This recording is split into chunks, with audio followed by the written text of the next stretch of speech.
قال انا خیر منہ، کہا میں اس سے بہتر ہوں۔ تو جو مشہور ہے ہمارے ہاں کہ ابلیس کی جو خصوصیت ہے وہ اپنے آپ کو برتر سمجھتا ہے،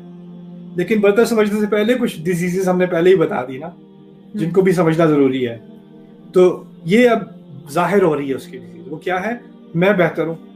اسے کیوں ملا مجھے کیوں نہیں ملا۔ اور یہ اصل چیز ہے جو وہ انسان میں بھی انجیکٹ کرنا چاہتا ہے۔ یہ تیسری چیز ہے، وہ کیا ہے؟ اس کو جاب کیوں ملی مجھے کیوں نہیں ملی؟ میری بہنیں ہوں گی، میری بڑی بہن کی شادی ہو گئی، چھوٹی بہن کی شادی ہو گئی، میری ان کی کیوں ہوئی، وہ کیوں خوش ہیں، ان کے بچے ہو گئے میرے کیوں نہیں ہوئے، ان کی فیملی میں یہ ہو گیا یہ ہو گیا، ان کے تو بچے گریجویٹ بھی کر گئے، یہ بھی کر گئے وہ بھی کر گئے، ان کو تو امیگریشن بھی مل گئی، ان کے تو پیپرز بھی ہو گئے، ان کا یہ ہو گیا، ہمارا کیوں نہیں ہوا۔ اور انسان اسی سوچ میں اسے کیوں اللہ نے اسے کیوں رحمت دی ہے، اسے کیوں نعمتیں دی ہیں، مجھے کیوں نہیں دی، ان کو کیوں ملا مجھے کیوں نہیں ملا، وہ تو ایسے ہیں ایسے ایسے، ان کو تو وہ تو مستحق ہی نہیں ہے، تو انہیں کیوں مل رہا ہے مجھے کیوں نہیں مل رہا، وہ کیوں ہنس رہے ہیں، وہ کیوں خوش ہیں۔ یہ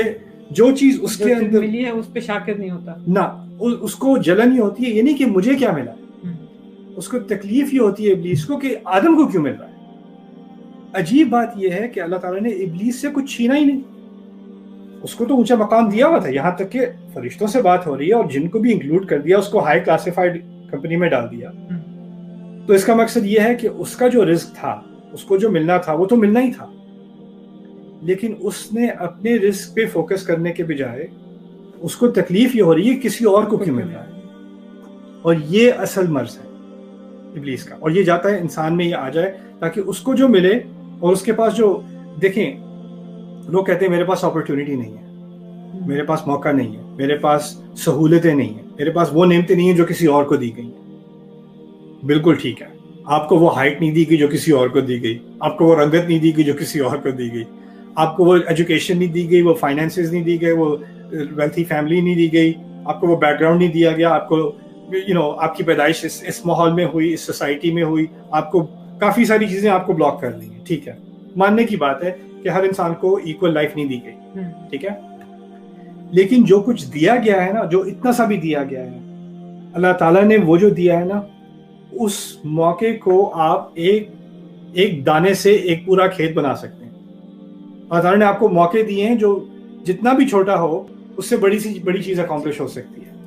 اب اس کی مثال آپ یہ دیکھیں کہ جب جن انبیاء کو اللہ تعالیٰ نے چنا ہے، جن کا دنیا پہ ابھی تک اثر ہے، ان کے پاس دنیا میں کیا تھا، ان کی زندگی میں ان کے پاس تھا کیا؟ ابراہیم علیہ السلام کے پاس کون سے موقع ہیں؟ گھر سے نکالے جا رہے ہیں ٹینیج عمر میں، جہاں جا کے سیٹل ہوئے وہاں آگ میں پھینکے جا رہے ہیں، رائٹ؟ کیا اپرچونٹیز ہیں ان کے پاس؟ اللہ تعالیٰ آپ کے پاس کم سے کم موقع بھی ہونا،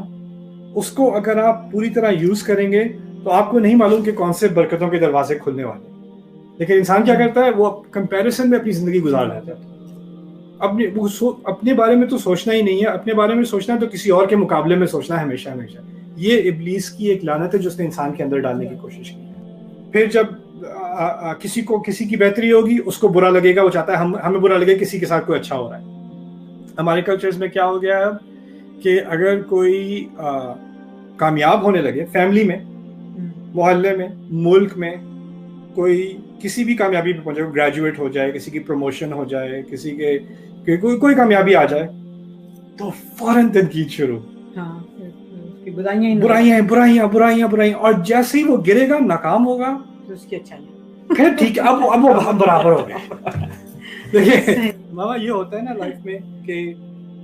آپ کے پاس دو طریقے ہیں لائف میں ایڈوانس کرنے کے۔ ایک ہے کہ میں یہاں نیچے ہوں، مجھے محنت کر کے وقت لگا کے اپنی کوتاہیوں کو دیکھ کے ان کو امپروو کرتے کرتے میں بہتری کی طرف آتا ہوں، ٹھیک ہے؟ اچھا، اب میں بہتری کی طرف بڑھ رہا ہوں تو میرا فوکس اپنے اوپر ہے، لیکن اگر میں یہاں نیچے ہوں اور کوئی اور بہتری کی طرف بڑھ رہا ہے تو مجھے لگتا ہے یہ میں تو نیچے رہ گیا یار۔ اب میرے پاس دو آپشنز ہیں، یا تو میں بھی محنت کروں اور آگے بڑھوں، یا اگر میں نے محنت نہیں کرنی تو میں اپنے کامنٹس کے ذریعے اور اپنے تانوں کے ذریعے اور اپنی جیلسی کے ذریعے اس کو کھینچ کے کسی طرح نیچے لے آؤں، پھر میں دوبارہ برابر لگوں گا،